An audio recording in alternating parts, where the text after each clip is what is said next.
Assalamualaikum warahmatullahi wabarakatuh. Selamat bertemu kembali dengan kami dari YouTube channel Ikatan Keluarga Banwapu Jakarta. Surau dalam sejarah panjang masyarakat Minangkabau mempunyai arti yang sangat penting dan strategis sekali. Di surau lah terjadi berbagai interaksi sosial, interaksi budaya, dan bahkan olahraga. Jadi, bukan hanya kegiatan keagamaan saja yang dibina di surau pada saat itu. Yang terpenting juga adalah surau tempat pengembelengan generasi muda pada saat itu. Lalu bagaimana dengan kondisi masjid dan musola saat ini? Khususnya di Banwapu, apakah masih ada jejak-jejak kebesaran surau yang masih tertinggal pada saat ini? Tentu kita tidak mau terjebak dalam sentimen masa lalu. Kita sangat menyadari bahwa situasi dan kondisi sudah berubah, zaman sudah berubah. Kita perlu men-setup ulang agar fungsi-fungsi surau zaman dulu disesuaikan dengan zaman sekarang. Orang mengatakan disesuaikan dengan zaman kekinian. Untuk itu, dalam rangka 1 tahun Forum Masjid dan Musola se-Banwapu, kami mencoba mengangkat diskusi ini dengan 4 orang narasumber kami yang sangat kompeten. 4 narasumber ini mempunyai pengalaman panjang dalam pengurusan masjid. Mudah-mudahan dalam diskusi ini kita dapat melihat gambaran jelas bagaimana situasi masjid dan musola kita saat ini. Dengan adanya diskusi ini kita dapat melihat bahwa hal apa saja yang harus diperbaiki ke depan, apa yang harus kita kerjakan ke depan. Yang terpenting juga adalah mari kita bersama-sama berkontribusi, saling bahu-membahu, bersinergi antara masyarakat rantau dan kampung halaman untuk meningkatkan kualitas masjid ini. Mudah-mudahan diskusi ini bermanfaat. Itu saja yang ingin kami sampaikan. Akhirnya kami mengucapkan terima kasih atas menonton acara ini. Jangan lupa untuk subscribe, share, like, dan komen. Terima kasih. Wassalamualaikum warahmatullahi wabarakatuh.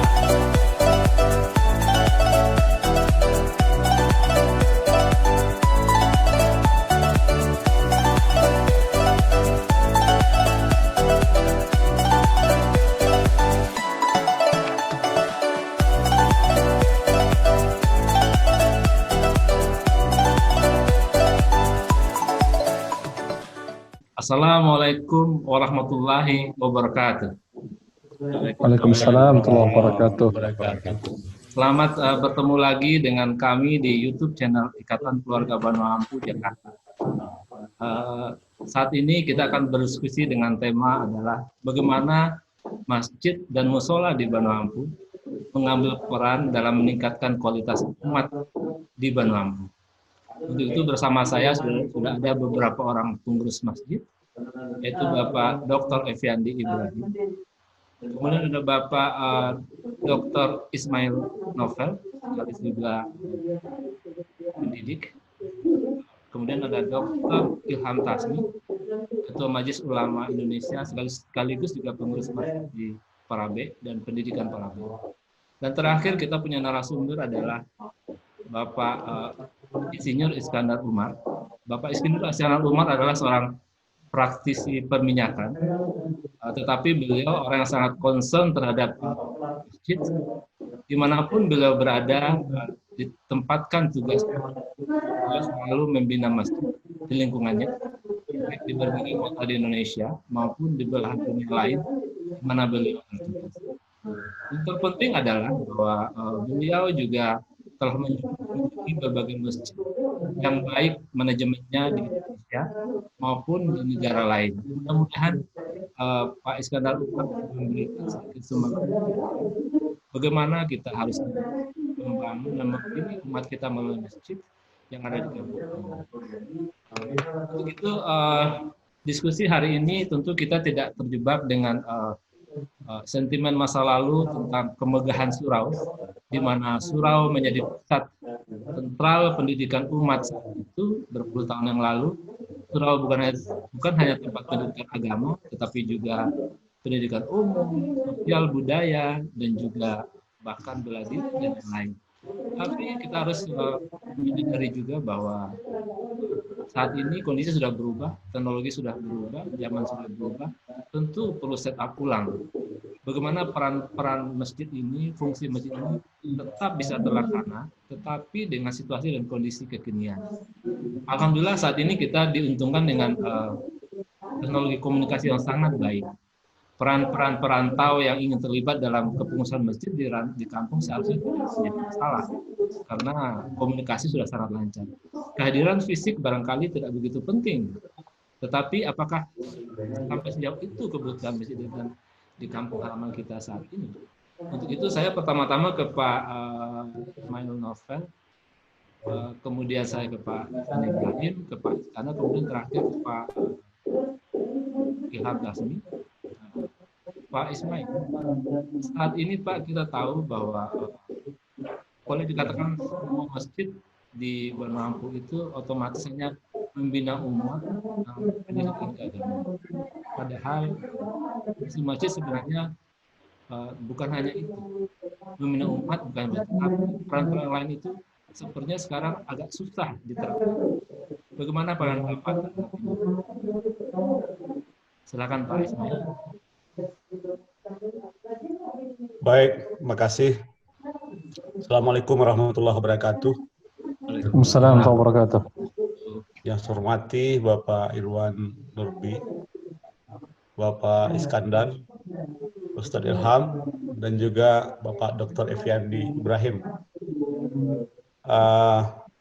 Pertama sekali saya ingin mengucapkan terima kasih atas kesempatan yang diberikan dalam Zoom meeting ini berkenaan dengan pengelolaan masjid dan musala di Banu Hampung. Saya melihat bahwa keberadaan organisasi ini yang dinahkodai oleh Pak Irwan ini sangat penting, ya, sangat penting, dan telah 1 tahun berjalan. Meskipun saya sebagai ketua Masjid Jamiah Cingkaring tidak pernah menghadirinya, tetapi selalu ada utusan dari Masjid Jamiah Cingkaring yang dalam beberapa kali pertemuan yang diprakarsai oleh forum ini. Forum ini saya katakan sangat penting karena kita di Banu Hampung belum punya satu wadah yang tempat kita bertemu, menyatukan ide dan gagasan bagi perkembangan masjid yang ada di Banu Hampung. Di Nagari saya kira ada, ya, ada selain dibina langsung oleh Nagari, ada MUI Nagari, MUI kecamatan juga cukup berperan selama ini. Saya dengan Ustadz Ilham sebagai ketua MUI Banu Hampung dalam menghadapi COVID-19 ini selalu berkomunikasi langkah apa yang harus dilakukan oleh setiap masjid yang ada di Banu Hampung ini. Itu sangat sangat membantu sekali saya kira. Ditambah lagi kalau ada forum ini juga sangat baik, ya, sangat baik. Lalu dari pengalaman yang ada sebelumnya di Kecamatan Banu Hampung, di masa bupatinya Pak Aristo Munandar, itu ada kegiatan ekonomi berbasis masjid.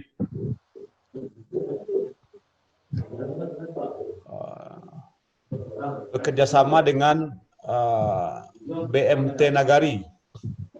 Jadi masa Pak Aristo Munandar jadi bupati, Pak Iskandar, Pak Irwan, ya, ada dulu program yang dibuat oleh Pak Aristo itu dengan agama madaninya, kemudian menggiatkan ekonomi masyarakat nagari, lalu bekerja dengan masjid-masjid yang ada di Banu Ampu,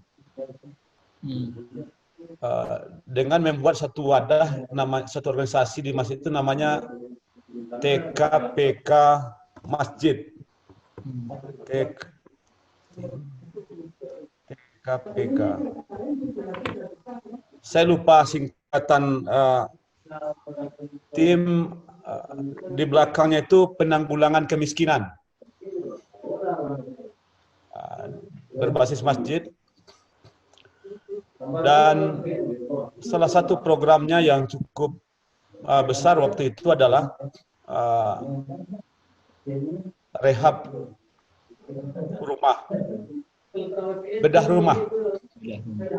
rumah untuk orang-orang miskin yang ada di Nagari, dengan dana stimulan yang diberikan oleh Pemda sebanyak 15 juta.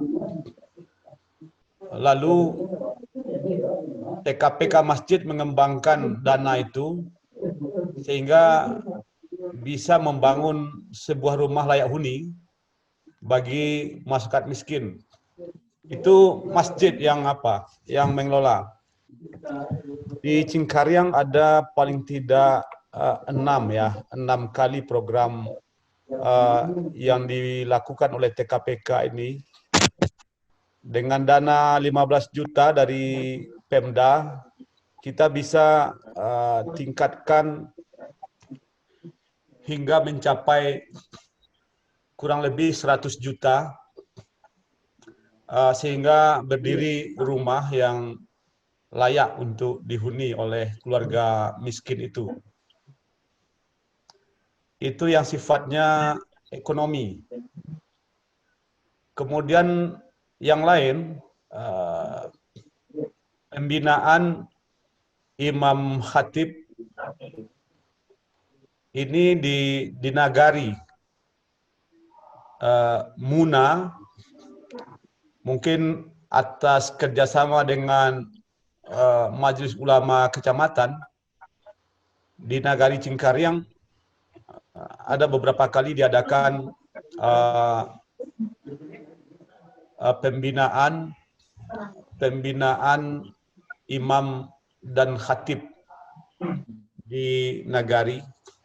Juga ada muzakarah yang diadakan oleh Majelis Ulama Nagari di bawah koordinasi Majelis Ulama Kecamatan dan Majelis Ulama Kabupaten. Jadi hanya saja yang agak kurang barangkali selama ini adalah kegiatan keagamaan yang terprogram dengan baik. Masih banyak masjid-masjid di Nagari kita, di Kecamatan Banu Ampu, yang mengadakan pengajian-pengajian secara konvensional, sebagaimana yang berlaku pada masa lalu. Wirid pengajian misalnya 2 kali seminggu, dengan materi diserahkan sepenuhnya kepada ustadz-ustadz yang diundang. Ini masih seperti itu. Lalu kegiatan remaja di Cingkariang, di Jorong Cingkariang sendiri, ini baru kembali aktif. Baru minggu ini dibentuk lagi pengurus remaja masjid sudah cukup lama vakum. Mudah-mudahan saja ini akan bisa berjalan dengan baik. Jadi untuk sementara Pak Irwan, Pak Iskandar, saya baru bisa berbicara tentang pengalaman di Jorong Cingkariang yang saya sendiri dipercaya sebagai ketua umumnya. Itu baru kegiatan-kegiatan yang bisa kita lakukan. Tentu dengan harapan nanti forum ini bisa mengisi segmen yang bagi kami barangkali luput ya, dari perhatian. Secara umum kegiatan-kegiatan di masjid sekarang lebih banyak sifatnya konvensional, sebagaimana tradisi yang dibuat oleh pendahulu-pendahulu kita sebelumnya. Barangkali itu saja dulu. Terima kasih. Assalamualaikum warahmatullahi wabarakatuh. Ya, Pak Ismail, saya tertarik sekali dengan tadi apa yang dikatakan bahwa sebagian pengajiannya masih dikelola secara konvensional. Mungkin di berbagai negara di kampung awak mungkin masih seperti itu. Kadang ceramah maupun tema-tema akan disampaikan diserahkan kepada ustadz yang datang. Artinya itu biasanya tidak terprogram dengan baik, tidak terencana dengan baik. Nah, saya lihat di Cingkaring alhamdulillah sudah ada Pak Ismail di situ yang sudah terlibat langsung. Kalau boleh dikatakan ini sudah Ustadz turun ke surau ini, sudah pulang ke surau, itu suatu tanda yang sangat baik buat di kampung. Nah, bagaimana Pak Ismail kalau boleh melihat bahwa kita punya forum ini, forum masjid dan musola se-Banu Ampu yang baru umurnya setahun. Belum banyak yang bisa diperbuat, tetapi perlu orang-orang seperti Pak Ismail mau sharing di forum itu sehingga memberikan inspiring buat pengurus yang lain bahwa oh begini loh mengelolanya, selama ini kita salah, harusnya punya program seperti ini. Apa usulnya Pak supaya bisa lebih aktif lagi nih masjid dan musola se-Banu Ampu Pak untuk seperti apa yang dilakukan oleh Cingkaring?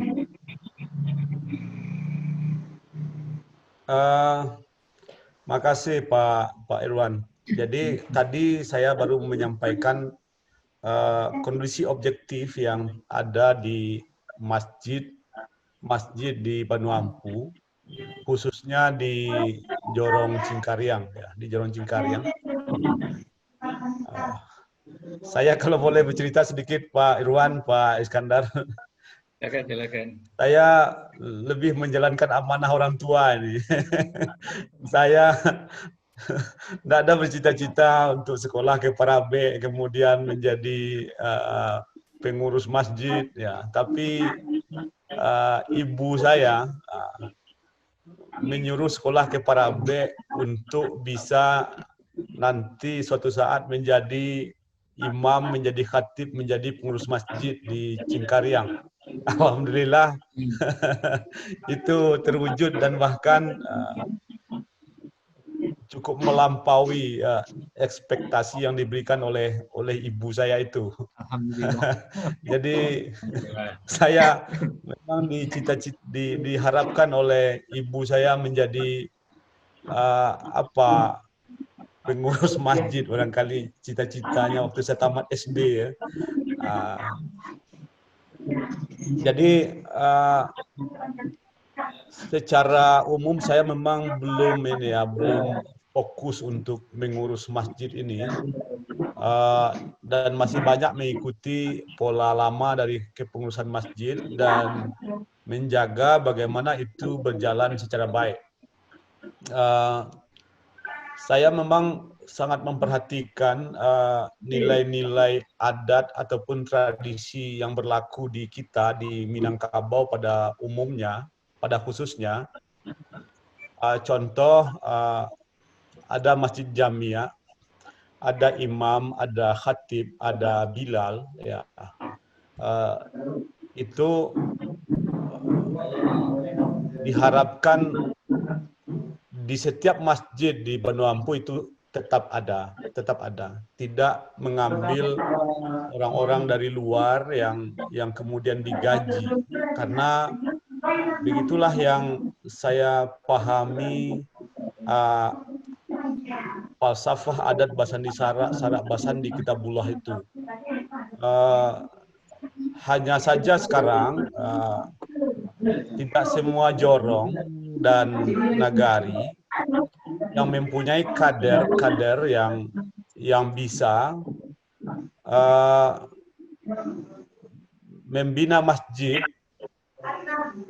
sebagaimana yang saya katakan tadi, imam, khatib, dan bilal itu. Pak Irwan, untuk sementara barangkali itu dulu, nanti sementara yang lain memberikan pandangannya. Kalau ada yang masih ingat nanti saya sampaikan lagi.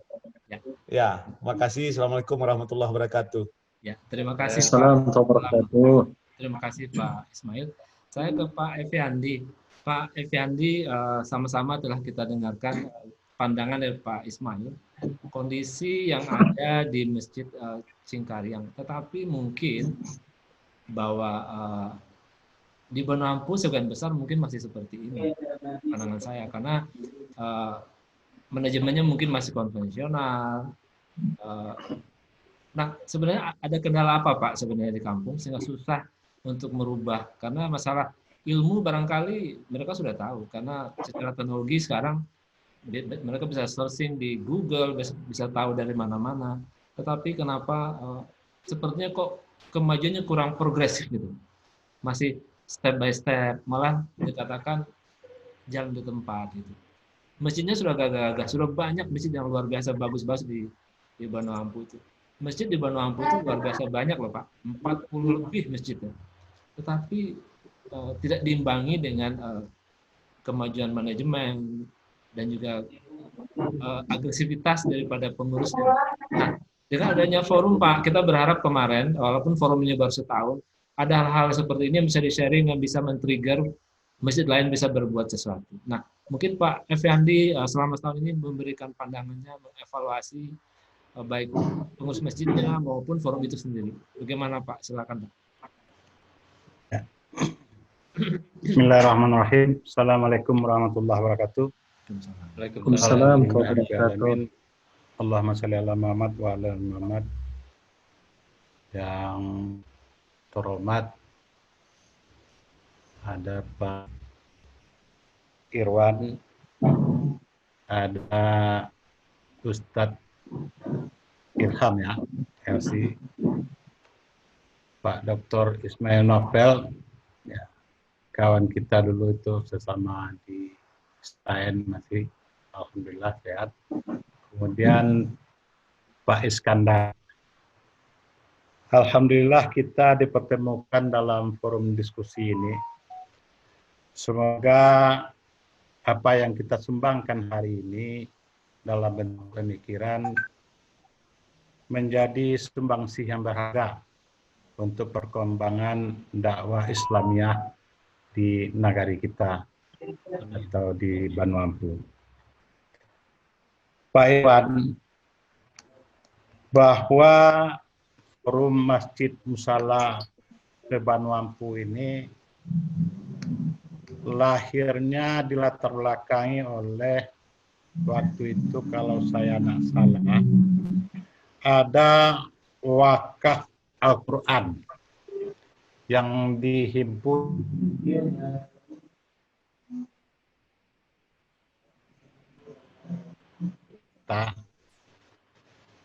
dan Pak Irwan di sana turun tangan langsung memberikan wakaf Al-Quran tersebut se-masjid dan se-musala se-Benoampu yang bertempat di Masjid An-Nur, Tanjung Alam.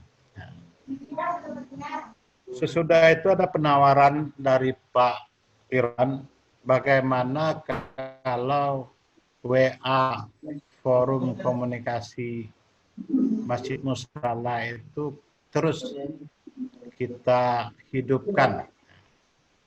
Waktu itu saya tunjuk tangan dan menyambut niat baik itu.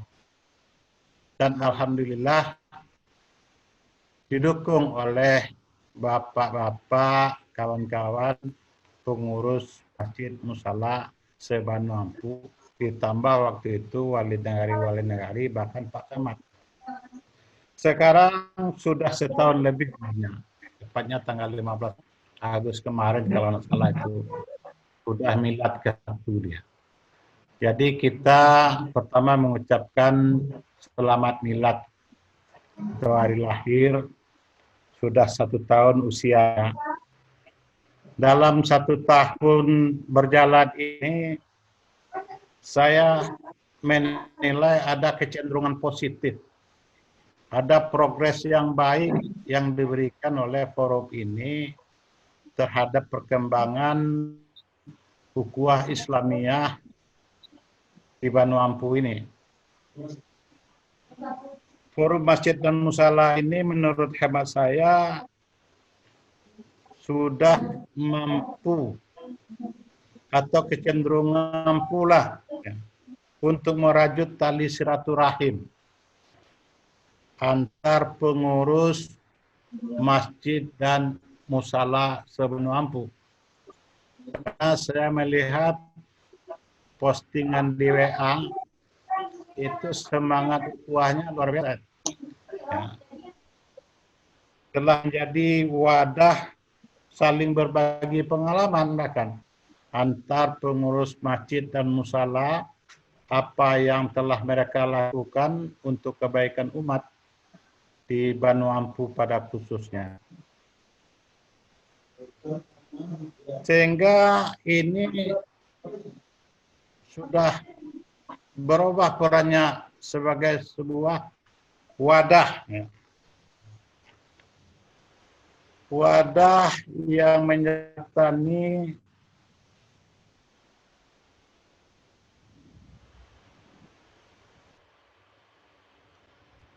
Pak Effendi. para pengurus-pengurus musala dan masjid se-Banu Ampu. Bahkan saya melihat WA yang kita bentuk di grup Masjid dan Musala Banu Ampu ini mampu menjadi wadah edukasi bagi para pengurus masjid dan musala se-Banu Ampu. Dan kadang-kadang tempat curhat juga. Tapi curhat bagaimana perkembangan tidak saja dakwah yang dilaksanakan di masjid, tapi hal yang juga berkembang berjalan di tengah-tengah masyarakat. Maka saya melihat ini kan baru dalam bentuk wadah yang berada di dunia maya, Pak Irwan. Tentu kiprahnya akan sedikit terbatas. Maka kedepannya saya menginginkan begini, apakah tidak baik atau ada baiknya wadah dunia maya ini kita jelmakan ke dunia nyata, walaupun gerakannya selama ini sudah bisa dimanifestasikan di dunia nyata, tapi wadahnya masih dunia maya ini. Maka saya berharap begini, bagaimana kalau kita jadikan wadah WA forum komunikasi Masjid Musala Banu Ampu ini menjadi sebuah organisasi. Tentu dalam segi hukum akan lebih kuat. Ya. Dia jelas ada pengurusnya. Ya. Punya anggaran dasar. Bahkan kalau perlu kita patenkan dan kita daftarkan ke notaris. Sehingga akan lebih, nuansanya akan lebih besar ya daripada hanya sekedar wadah di dunia maya. Dulu juga pernah saya sarankan dalam sebuah diskusi melalui WA, walaupun ada organisasi IKB, Ikatan Keluarga Banu Ampu Jakarta dan di tempat lain, ya, kita tidak akan menjadi tandingannya. tapi tetap menjadi bagian darinya. Yang fokus kita itu adalah bagaimana manajemen ya, yang kita bicarakan yang telah disetir tadi oleh Pak Dr. Ismail Novel. Bagaimana ke depannya manajemen masjid ini bisa lebih modern. Saya melihat tendensi di beberapa masjid itu sebenarnya sudah mulai mengarah ke sana, Pak Irwan. Ya. Cuma di tatanan kalau kita melihat sosiologisnya, kendala itu barangkali menurut saya karena pengurus masjid itu masih belum terfokus betul barangkali mengurus masjidnya gitu. Dan masyarakat yang merupakan jamaah dari masjid itu saat ini saya lihat masih nyaman bila masjid itu dikelola secara tradisional daripada secara modern gitu. Mereka kalau kita tawarkan gagasan-gagasan yang mengarah kepada manajemen modern, itu sebagian dari mereka dalam tanda kutip barangkali agak mendukung gitu. Ini barangkali walaupun ya katakanlah tadi ini ya yang ngurus pengurus masjid ini kalibernya kan sudah luar biasa Pak Irwan. Pak Dr. Ismail Novel. Apa yang kurang dilihat? Ya. Dokternya di bidang agama lagi. Ya. Dosen lagi. Ya. Pernah jadi rektor lagi. Ya. Tapi tak kala kita berhadapan dengan orang tua kita di kampung, hal itu bisa goyah juga Pak Irwan. Ya. Karena kita melihat, nah orang-orang tua kita ini maunya bagaimana. Jadi kita masih melihat maunya mereka, bukan maunya kita gitu ya. Kalau kita agak mungkin memaksakan sedikit apa gitu, nah ini mungkin juga akan terjadi clash juga kepada mereka.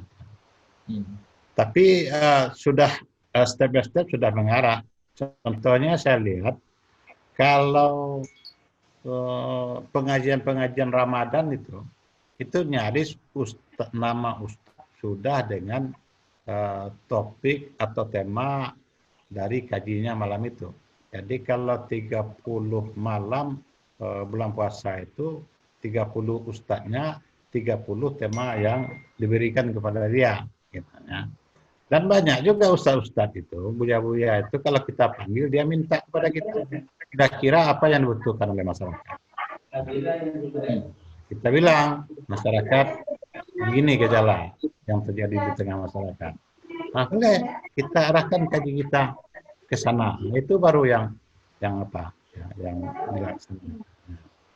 Mudah-mudahan ini forum masjid dan musala ini ya seperti saya harapkan tadi bisa menjadi sebuah wadah organisasi, itu kiprahnya mungkin akan lebih besar, bahkan tidak saja bicara agama, juga bicara adat, karena memang setali ya bahwa adat di Minangkabau itu bersandi syarak bersandi kita pula.